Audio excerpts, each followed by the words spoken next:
Fishing is a popular hobby, but difficulties can make it difficult for some to participate. Others can't fish on a boat anymore because it's too difficult to get in. A Mercer County man is hooked on a solution that makes the water accessible to everyone. Michael Anholt has the story. The chair. Jeff Goss is on a mission to make fishing available to everyone, no matter their handicap or physical limitation.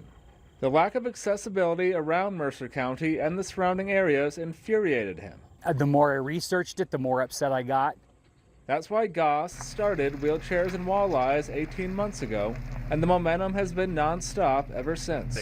We wanted to do something about it, and just on a community level. And what started out as something really small, I turned into a national movement.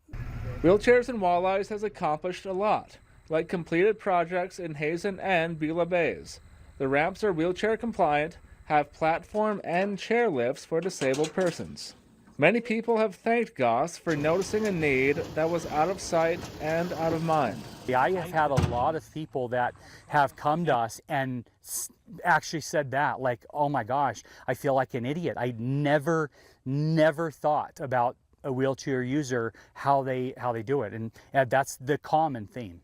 For the Hazen Bay project, Wheelchairs and Walleyes teamed up with multiple Hazen City officials, including the city's Parks and Rec Director, Dan Fry. I'll use my mother for an example. She's in her 70s and doesn't get around very well. It gives her an opportunity to get in and out of my boat a little bit easier.